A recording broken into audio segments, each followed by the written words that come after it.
All right, so this is your first video review with Mrs. Lawson. So hopefully you don't get too bored and get tired of hearing my voice. Just a couple things. Remember, kind of the purpose of the video is to help you get through the problems if I'm not there to do it. You can pause, stop, rewind, fast forward, I guess whatever your choice. So let's get started. So my students, this problem actually popped up earlier on one of our assignments. But there's some other questions, so we'll just go ahead and go through this. So on any of these graph problems, make sure you read the graph. I would label the axis, which they ask you to do on A, and go through and label those key points. So those key points, again, are always going to be our y-intercepts, our x-intercepts. Here's the other one, 11.5. And our vertex, so we're going to say it's about at 6.5 and -24. And these are all just approximate. And again, usually we have arrows, but since this is a situation in context, we don't need to worry about the arrows. So on December 24th, the temperature in Anchorage, Alaska in degrees Fahrenheit is modeled by the equation, and here it is, where x is the number of hours from midnight to noon, and y is the temperature in Fahrenheit. So first, again, if you're in my class, x is the number of hours from midnight to noon, and y is the temperature. So one thing I'm going to add that they asked me to do is label one axis, number of hours since midnight, and label the other one temperature in degrees Fahrenheit. So this is going to be temperature in Fahrenheit. And then this one is going to be our time, or they want us number of hours since midnight. All right, so we've got this U, but we don't need all of the U. What we need is just part of it. So the first part we don't need is this side, because over here, the x, the time, is negative, and we aren't going to have a negative time. So where we're actually going to start our graph is right here, okay? And we're going to follow this because we've got time being positive. And in my class last time, we actually just stopped it at 12, about right here, because it just up here it says number of hours from midnight to noon. So of our U, we're just going to only be using this part. And maybe now you realize we've seen this. So let's go through and just answer the questions. So A, we already did. What was the temperature at midnight? So midnight, if this whole thing is the number of hours from midnight to noon, that means our time is 0. And that's what this is. 0 is no hours has passed since midnight. So our temperature is 18 degrees Fahrenheit. If you look, it does say be sure to label all your answers with the correct units of measurement, so make sure you're doing that. This point, they're referring to this point, is known as the y-intercept. All right, D, what was the lowest temperature that night? So the lowest temperature that night is right here. Now there's two numbers, but I only want the lowest temperature, so do not give the 6.5. Just say the -24 degrees Fahrenheit. Now, we'll use the other number here. At what time does that occur? 6.5 is not a time. This is 6.5 hours after midnight, so that's going to put us at 6:30 a.m. What's this point known as? This is known as the vertex. Maybe you don't say vertex, maybe you call it the minimum. Same thing. But I think most teachers are going to prefer the answer of vertex. All right, a point 10, -12 is on the graph. So they don't highlight that point for us, but here's 10, -12, and they want to know what that means. So if you're having trouble, remember 10 refers to x. The x-axis is the number of hours since midnight. So this means 10 hours after midnight is 10 a.m. And this -12 is y, and y refers to the temperature in degrees Fahrenheit. So this is -12 degrees Fahrenheit. So what does this mean? It means at 10 a.m. The temp is negative 12 degrees Fahrenheit. So get used to writing some of your answers in complete sentences. If you take any AP test, they are looking for complete sentences, not one-word answers. All right, at what times was the temperature 0 degrees? So this is 2 degrees, 4 degrees, 6 degrees, -8, -10. So here's 0 degrees. So it's 0 degrees at 1.5 and 11.5 hours after midnight. So that means at 1:30 a.m. and 11:30 a.m. And you need the a.m. versus p.m. All right, average rate of change. So, sometimes we're abbreviating it like this. Average rate of change, if you remember, is just slope. Slope is where you subtract your y's over your x's, and it wants to know from midnight to the lowest temperature. So from midnight, the x and y coordinate represented is 0, 18.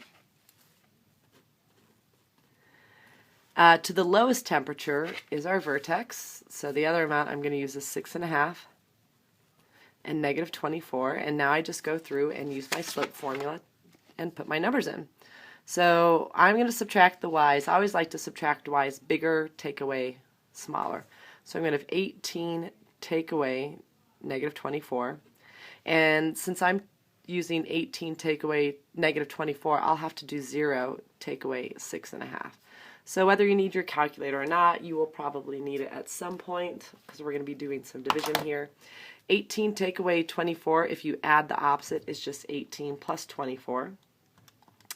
And you get, hold on, because I am going to use a calculator. It's been a long day. There's 42. 0 take away 6.5 is -6.5. This is not a complete answer. You need to get this so the denominator is 1. So I'm just going to take 42 and divide it by -6.5. Got my calculator here. And when I do that, I get this crazy decimal, and it doesn't say to round any specific way, so I'm just going to round to the nearest hundredths. All right, usually, it does not say it here, but on the test, it will say, what does this mean in context of the situation? So again, y, these are all y's, represents the temperature in Fahrenheit. And the x is the number of hours since midnight. So what's happening from midnight to here is the temperature is dropping. And this tells us that the temperature is dropping because it's negative. About -6.5 on average degrees every 1 hour. So if you're going to write this out, it just means in context, the temp is changing, average rate of change, so changing about 6.5 degrees every hour. Okay? All right, give the interval of time in which the temperature is decreasing. So interval of time, anything is interval, we're talking about those things with the parentheses. When did that interval start? When did that interval end? So if we go with that, the interval of time where it's decreasing, we're talking about this part here, because here it's increasing. So it starts decreasing at 0, and it ends decreasing at 6.5.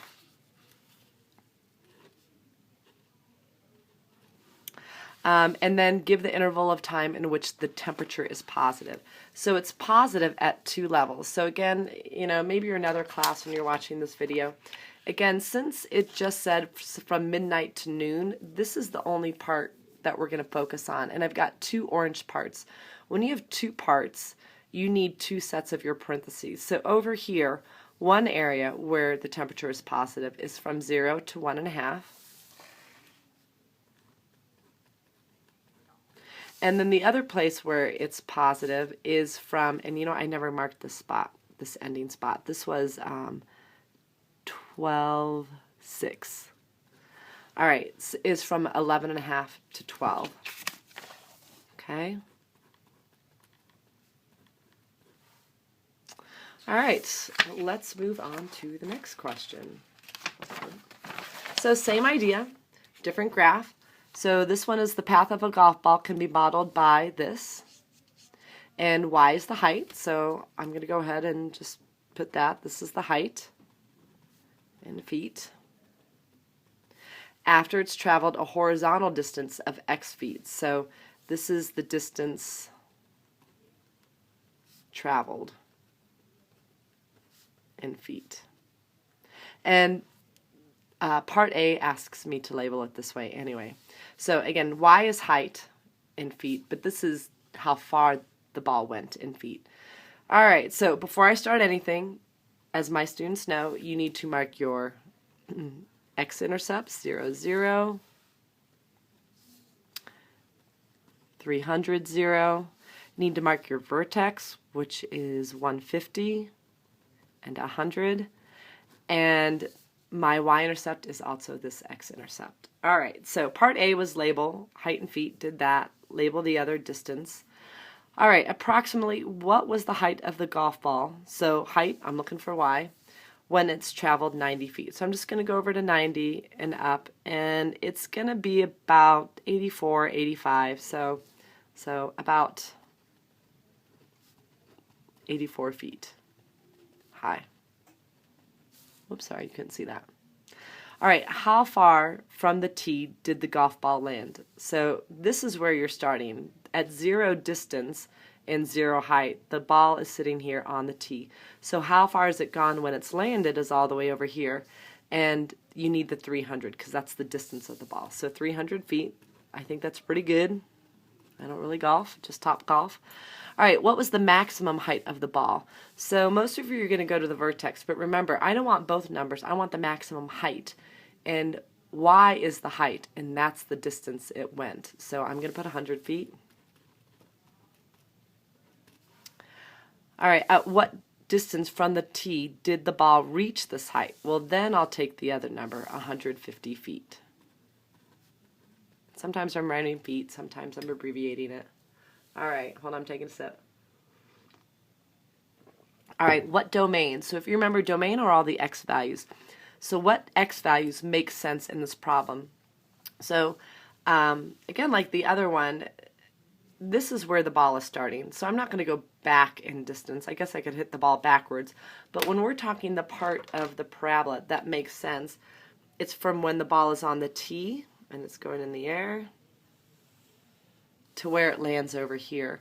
So when I look at the domain, the beginning of it, the x, to the end of it, x, a domain of 0 to 300 feet makes sense. So I'll put feet down here. All right, find the average rate of change with this interval. So maybe you haven't seen this appear like this. When they're saying they want to know if x is 25, I'll have to look at the table to get the y. And if x is 90, I'll need to look at the table to look at the y. So if x is 25, I would say it's 30. And if x is 90, here x is 90, and again, I'm going to say about 85. So again, average rate of change is when you subtract the y's over the x's. And I'm going to choose to subtract 85, take away 30, which means I have to subtract 90, take away 25. So 85 take away 30 is 55, 90 take away 25 is 65, right? And now I'm going to get this down to 1 in the denominator. So I'm just going to turn on my calculator and do 55 divided by 65, and it's 0.85 is how I'm going to round it. And again, what that means in context of the situation is 0.85 is y. Y was the height. And the 1 in the denominator is the distance. And in context, even though it doesn't ask, it will ask on the test, is the ball is moving, changing 0.85 feet, so almost a foot every 1 foot it goes in distance, something like that. Okay? All right, last question. Okay, last question. So, because I had to pause the video. On what interval is the distance the ball traveled decreasing. So decreasing, this is increasing, this is decreasing. So again, I focus on the x values. Where did it start? Where did it end? So it started at 150, ended at 300. And that's the end of question 2. Let's go to 3. So now we're kind of jumping back to the beginning of the test and putting some, well, no, not yet, sorry. Think of the next picture. All right, so use the following key points to sketch a graph of the quadratic. Your final graph will need 5 points. So yes, this is the beginning. So I've got a y-intercept of 0, -8. Here we go. I've got x-intercepts of -4, 0, and 2, 0. And I've got a vertex of -1, -9. And so first I'm going to make a graph. So if you remember, that axis or line of symmetry goes through the vertex, and that every point has a partner point. So this one's 3 over, this one's 3 over. So if this is 1 over, here's its partner point. And I'm going to make my U.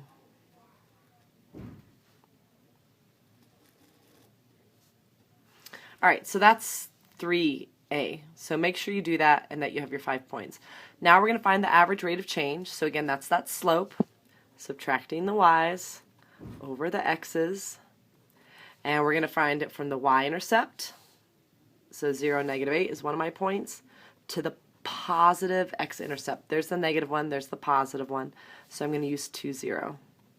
And again, I'm going to subtract my y's over my x's, so I'm just going to do -8, take away 0, which means I have to do 0, take away 2. And when I do that, I get -8 over -2, and when you divide those, I don't need a calculator, I get -4 over 1. This is the average rate of change. So this isn't in context, so I'm not going to describe what it means in general. But again, average rate of change is just slope. So, hold on. And slope usually is a line. So if I go from, just kind of explaining what this means. I need a different color. Where we're going, sorry. From the y-intercept. Oh, I'm sorry. Let me take this back. -5 and negative is positive. Sorry. So it should be +4. Slope in a line is rise over run. So what we're doing is we're just kind of taking that curve and averaging it out. And if I go from here to here and go up 4 over 1, up 4 over 1, that's what you're doing. So you're just taking the curve and going from point to point and looking at the slope line of it. All right, identify where your thing is positive, where your function is positive. So positive is above the x-axis. So one thing that I did not do is label, and I should have done that, so I'm going to do that now. All right, so this one was -4, 0. This one was 2, 0. I got a little too excited. My y-intercept is 0, -8. My vertex is -1, -9, all told to me. And then I've been having my students also indicate the arrows. So the arrows on the left, x is always -infinity. On the right, x is infinity. What's different upon your shapes is what are your y's doing. So in quadratics or parabolas, the y's will always be doing the same thing. So in the end, the y's are going up. And since they keep going up and up and up, your y's are going towards infinity. All right, so if we talk about identify where the interval is positive, we're talking above the x-axis. And I've got 2. So if I were to highlight, I'd have one shape and another shape. So for this one, I'm going to focus on the x values, where it started and where it ended. And it starts -infinity, and it ends at -4. And if you're having trouble seeing that, just remember the smaller number goes left, the bigger number goes right. And then when I do this one, it starts at 2 and ends at infinity. So where is my function increasing? So it's increasing from the vertex. Don't get confused with the y-intercept. This is part of the increase route, but this is where it starts, all the way up to here. So it starts with the x value of -1, and it ends with the x value of infinity. And now domain and range. Remember, domain is x, range is y. This is the only time we use a y value in this stuff. So domain, I want the smallest x to the biggest x. So if I go left to right, the smallest x is -infinity, and the biggest x is that infinity. So far everything's been in parentheses because parentheses means it doesn't include it, all right? Infinity, since it's never a set number, is just always parentheses. And usually everything else is parentheses except for range. Because when I go from the lowest point to the highest point, the lowest point is -9, okay, going from the bottom to the top, and it's infinity. And this is the one time in this section where we will use a bracket, because a bracket indicates that you're including -9, and -9 is a point on the graph. It is the lowest point. It's not -9.1 or -8.9. It is -9. So if you can remember, please put that on there. All right, the end behaviors. So this is still a little weird. It's more for a concept that you guys will learn later on in math. But you just write it like this every single time. So LIM is limit as x is approaching infinity, as x is getting bigger. What's happening to y, which is f of x, and then you're going to do it again, but this time you're going to look, well, as x is getting smaller, what's going to happen to my y's, or f of x. And that's the nice thing about doing the arrows, because this is x getting smaller, and I can see what y is doing. So for this one, I'll put an infinity. And for this one, x is infinity, I look at that one, and it's going to infinity. And end behaviors just means, in the end, how is my graph behaving? Is it getting bigger and bigger and bigger, or is it getting smaller and smaller and smaller? These answers will have infinities, okay? So just keep that in mind. All right, now we are to the graphing calculator. So you need to turn on your graphing calculator. We're going to type that in. So y equals, and I'm going to make sure none of your plots are on, 3x squared minus 5x minus 6. We have been using our calculators for different shapes, so every time I start a graph, I always start with zoom, and I choose option 6 for a standard window.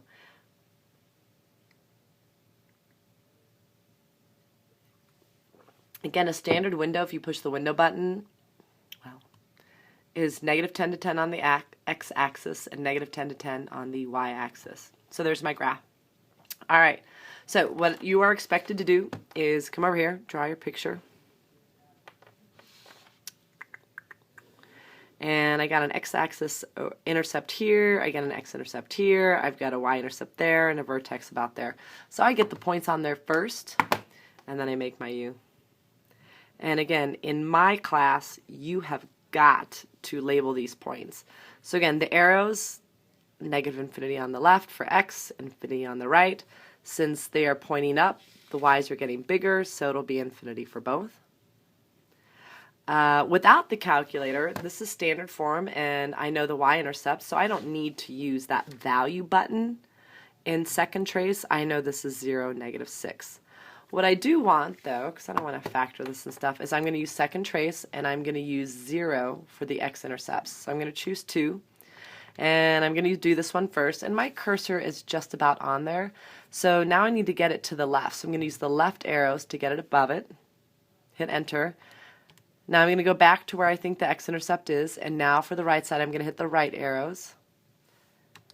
And now it's trapped.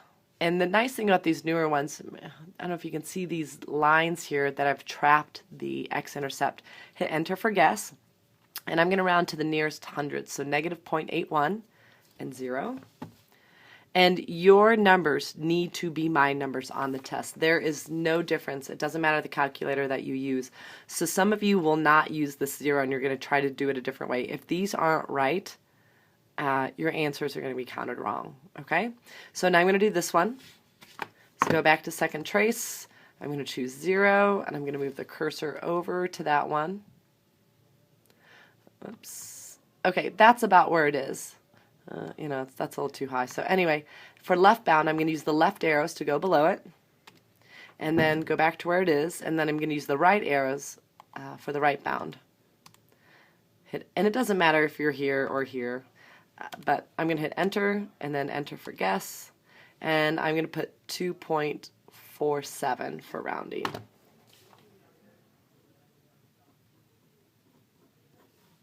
All right, so the range, oh, sorry, I forgot the vertex. So now I'm going to do the vertex. For this shape, that's a minimum. So I'm going to move my cursor to where I think the vertex is. And yep, and now I'm going to go to the left of it, so left arrow, enter. Now on the right side, so I'm going to go to where the vertex is, use the right arrow, hit enter. And I'm going to put 0.83 and negative 8.08. So 0.83 and negative 8.08. All right, so the range. Again, range is y.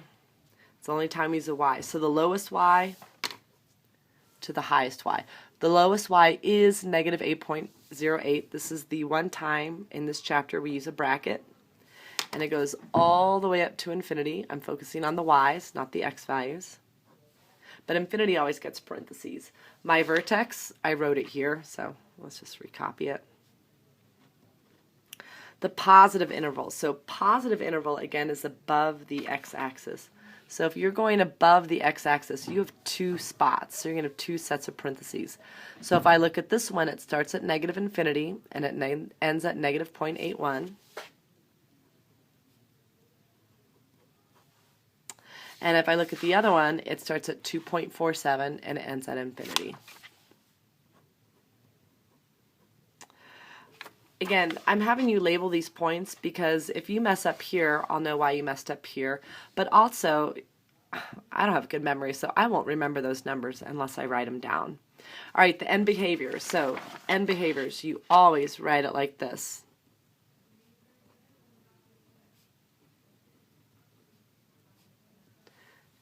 And then you have the other version.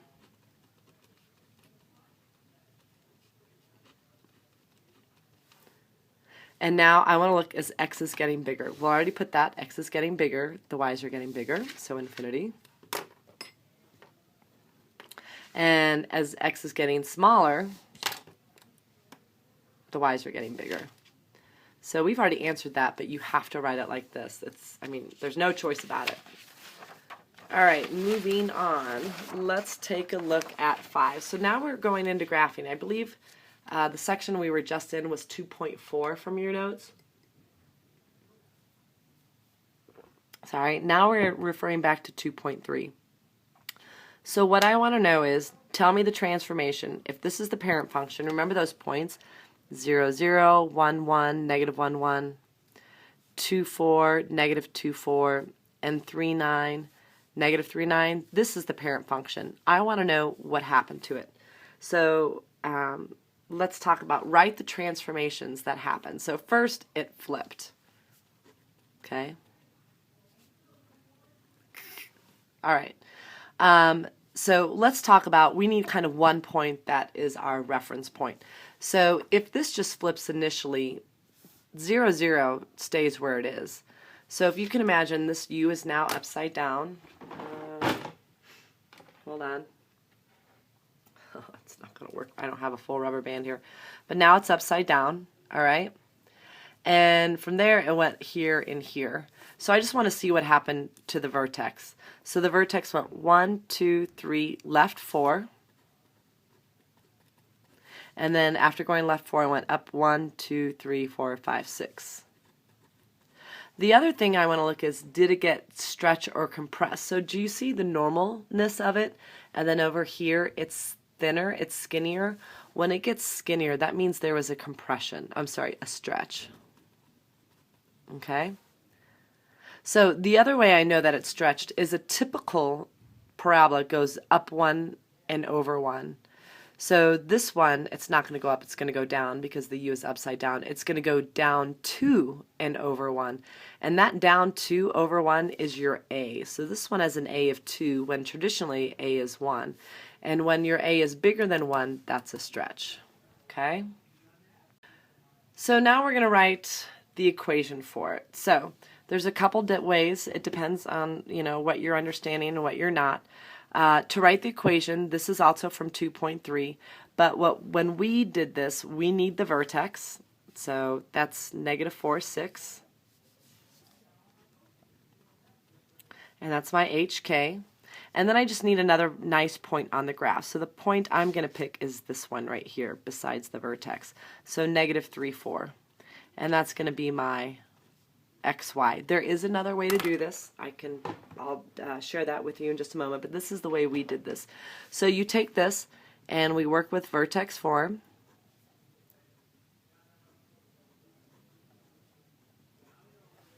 Okay, vertex form is normally minus. I'm adding the opposite, and I do that for to make it easier later. But I know everything. I know an x, a y, the h, the k. I just don't know a. And so we're going to be putting these numbers in so we can figure out a. So in for y goes 4. I'll get a. In for x goes -3. And this says add the opposite of the h. So when I see -4, I want to add 4 instead. And then the k. And then from there, it's some pretty basic math. I need to get this parentheses down to 1. And then I take the 1 and square it, and that's just 1. So when I'm done, this term here, terms are separated by addition, subtraction, is just 1a, which is just a. And now to get a by itself, I'm just going to subtract 6, and I'll realize that a is -2.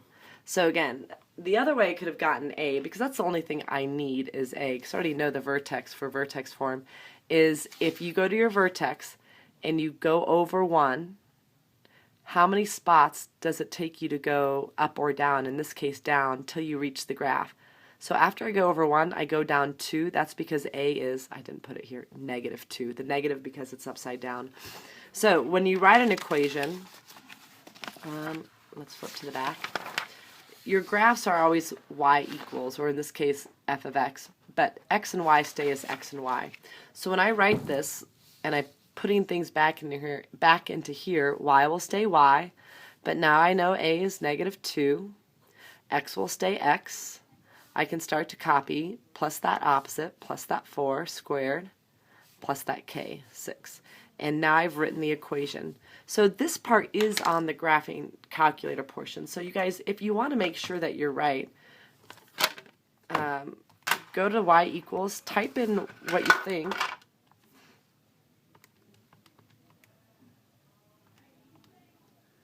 Do zoom 6, because this is more of a traditional window. I mean, it's not, it's like from -10 to 6, but, and if you look, this is matching that, okay?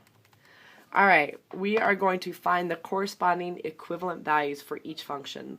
So now we're back to the very beginning of the chapter. So in my class, this was 2.2. How do you go from factored to standard, vertex to standard, all that stuff.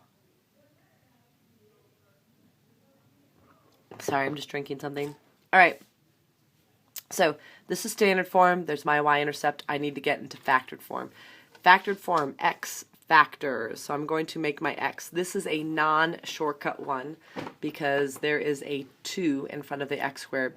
I should look for a greatest common factor. Remember we had that cheat sheet that we made. Sorry, I'm going to get that out. That had all those factors in it. So, sorry, I just hit that. I'm just going to find it. All those factors, or you can use your factor program. But the first step in factoring is always the greatest common factor. Don't have one here. 3 terms, make your x. Okay, so what are the factors? Here I'm making my x. Factors of 14x squared that if I add them up will get me to 15x. So those factors are going to be 1x and 14x. When I multiply these, I get 14x squared. When I add them, I get the 15x. So now I'm rewriting them. Some of you are putting them in the box. So here's the box real quick. But I'm not going to do the box method. I'm going to rewrite this. So instead of, I'll have the 2x squared, but instead of 15x, I'll have 1x and 4x. 14x, sorry. And then the 7. So I've just rewritten it. This is 2x squared. There's 15x and 7. If you're doing the box method, this is how you would set it up. Oh, I would have put the 1 there, but I went too fast. Anyway, sorry about that. Maybe you want to change that to 14 and that to 1. So what I do then is once it's in a set of 4, I group them. And I look for a greatest common factor here. And I can take out an x out of both of those, divide an x out. So x times what gives me 2x squared, that's 2x. And x times what gives me 1x, that's a 1. So when I go here, I'll have to have that matching set of 2x plus 1. And then I'll have to decide what times 2x is 14 or what times 1 is 7, and that's a 7. And now my answer is the matching set is one of my 2 factors of factored form. and the stuff on the outside is the other set of my factors from factored form. So this next one, this is also factored form, but this is a shortcut one because it's x squared.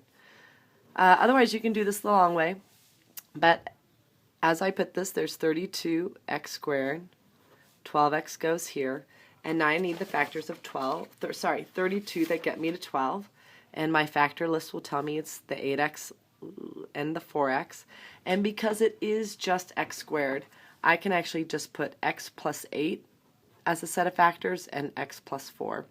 A great way to check to see if you're right is to go back from factored form to here. You should multiply. So x times x is x squared, x times 4 is 4x, 8 times x is 8x, so x squared, 4x, 8x, and then I get that in 32.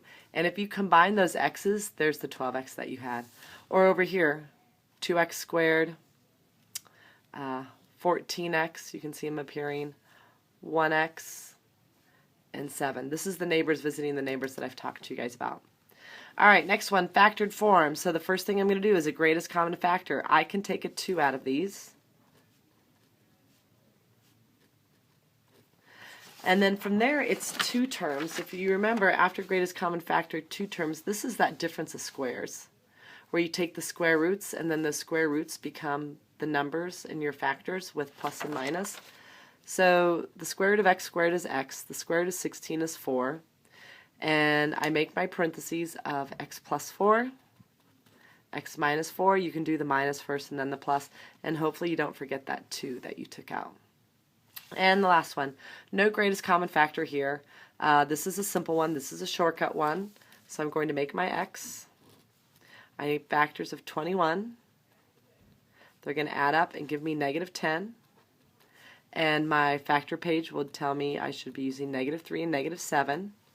And then because it is just x squared, I may do x minus 3 and x minus 7. Or the 7 first and then the 3.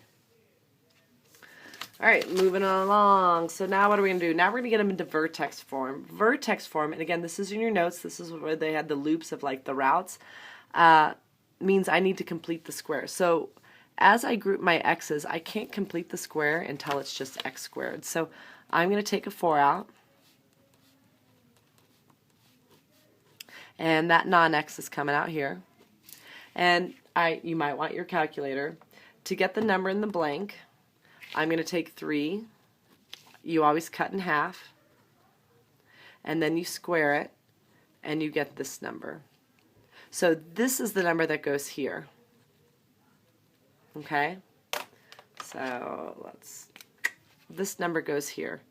Now normally whatever this is worth also goes here. So sometimes I'll put that 2.25. But this 4 is affecting everything in here. So even though I wrote 2.25, it's really whatever 4 times 2.25 is worth. So I wrote down 2.25, but it's really worth 9. So really I'm adding 9, that means I'm going to take away 9. So now in vertex form, maybe you want to focus on the outside part first. I like adding the opposite, adding the opposite. So the outside of my parentheses squared will be a negative 12. And then the 4 in front. And then it's going to be x plus, and that's the other important number, 1.5. And now it's in vertex form. So my vertex is negative 1.5 and negative 12. It's going to go left 1.5, down 12, and it's going to stretch by 4. All right, next one, also vertex form. So again, as I group these x's, I'm going to factor out a negative 3, and that is going to turn that into a plus 4x. And then that 7's coming outside and subtracting. So I'm going to take that 4, cut it in half. I'm going to take that 2 and square, and I get a 4. And the 4 goes here, but even though I wrote 4, when this 3 comes back in, it's really worth 12. So I'm adding 12 over here, which means I need to take away 12 here. So again, I'm going to start here. 7 take away 12. Outside those parentheses squared, I'm going to have a negative 5 or minus 5. The negative 3 comes in front, and then it's going to be x plus that cut in half number, and there's vertex form. Okay? All right, let's get the other one. So now I'm going to get into standard form. So this means I don't want any parentheses. So we kind of talked about when you got all these things to multiply, just start with your parentheses of neighbors visiting neighbors. So x is going to go meet the neighbors first, and I'm going to get x squared and 5x. And then x comes home and says, 2, you got to go meet the neighbors. So 2x and 10, I'm going to stack up those like terms. So far from the neighbors meeting the neighbors, this is what I have.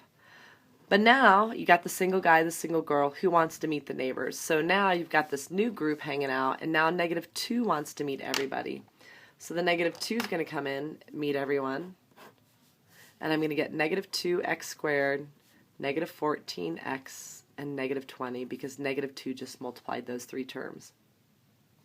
All right, last one for this page. So this squared, a few of us have thought maybe you distribute. Remember, that's a negative or a -1 in front. That squared means that there are 2 of those x plus 3's. And you got the -10. So here's all the neighbors. They're right next to each other. This -10 is, not part of the group. So these 3 neighbors want to meet, and I'm just going to stick with the parentheses always first. So x is going to go visit the neighbors, and I'm going to get x squared and 3x.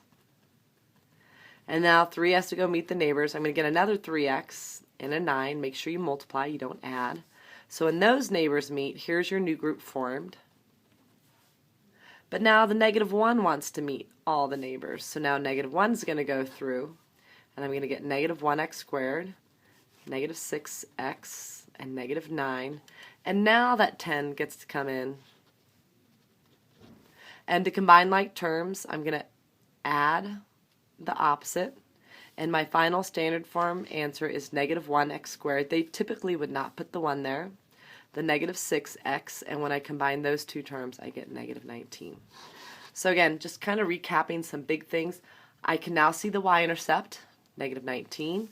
Here I could see the vertex, -3, -10. Here's the y-intercept, it's 0, -20.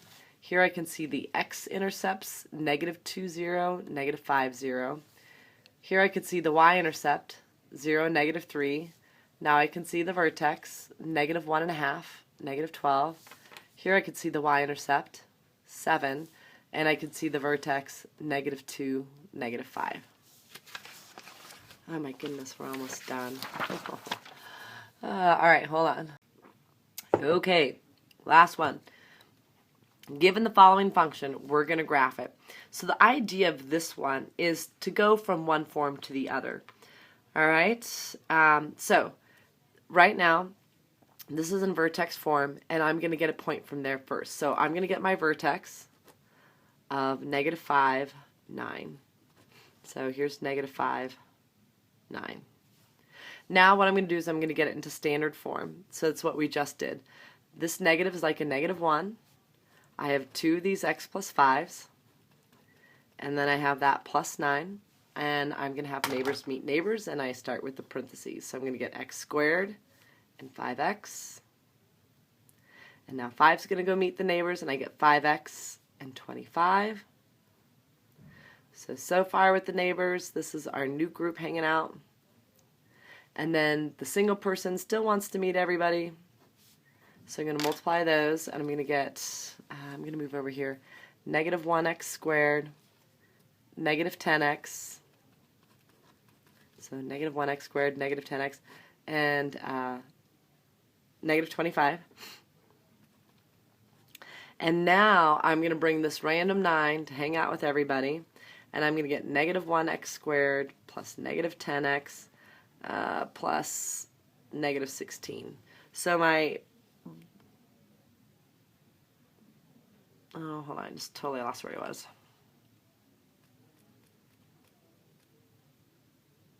Okay, I backed up. I made a mistake.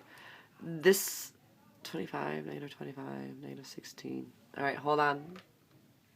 I'm going to pause this. Sorry, brain fart.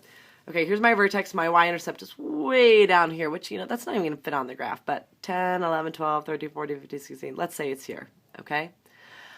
Now I'm going to put it in factored form. So I'm going to take this, because that's how you get to factored form, is from standard form. So first, it is much easier to factor when that -1 is not there. So I'm going to factor out a -1.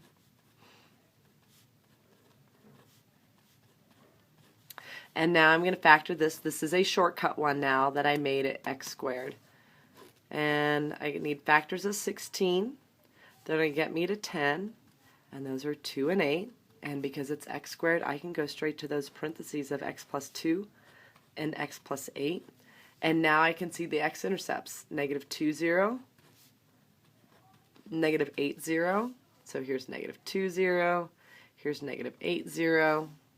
So there's the vertex, goes through, and you know what, if you can kind of estimate this is over, then maybe that one's like here, and then you can draw your U, whether you have those points down there or not.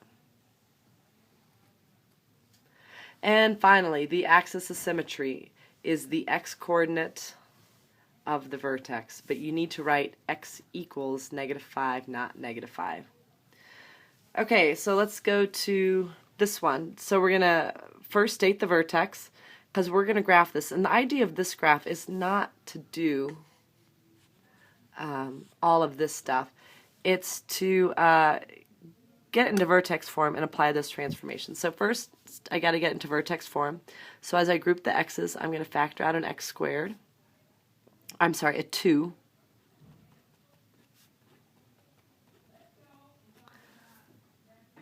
And now I'm going to take that -2, I'm going to cut it in half for -1, then I'm going to square it, which means -1 times -1, and that's 1. And now I'm going to take the 1. Okay, so, sorry, I had a student knock on the door and had to answer the questions. Alright, so b cut in half, -1 squared is 1, so I'm going to put 1 here. But remember, even though I wrote 1, it's really worth 2. And now what I'm going to do is put it into vertex form. So this is outside the parentheses squared, and that is if you add the opposite, -18. And my vertex is x plus this number, and then there's the 2. So if we start talking about the transformations, again, if you're a different class watching this video, you will have learned this a different way. But what I told my students is we make a T-chart. And we've got these certain points that work really well with x squared. And when I square those numbers, that's this. And these are numbers you need to know. And what's going to happen is this 2 is going to stretch it. This 1 is going to make it go right 1. And this 18 is going to make it go down 18 from these points. So the first thing we do is we start our transformation, our makeover, by applying the stretch to these y's. So you're going to get a new set of y's because you're going to take these y's and multiply them by 2. And we graph these. Whoops. So these are not going to fit on there. So I'm just going to ignore these. -2, 8, -1, 2. Hopefully this rings a bell. So pay attention. This is -2, 8, 2, 8. -1, 2, 1, 2, and 0, 0. So this isn't the traditional scale, so our graph's going to look a little off. But after that happens, now those points are going to go right 1, down 18. So right 1, and then this is 2, 4, 6, 8, 10, 12, 14, 16, 18. And then this one will go right 2. Oh, sorry, I didn't go, no, right 1. Sorry. And then down 18, which is just going to be on the same level as the other one. And this one's going to go right 1 and down 18. 2, 4, 6, 8, 10, 12, 14, 16, 18. So this one will go right 1 and also down to the 18. And then this one will go right 1 and down to 18. And then this is your final shape. So remember, this is in vertex form. You should be able to see the vertex is 1, -18, and it is. And A is 2, so this spot is, that wasn't very good, is going up 2, even though it's one spot, it's worth 2 and over 1. And that's it. That is your review.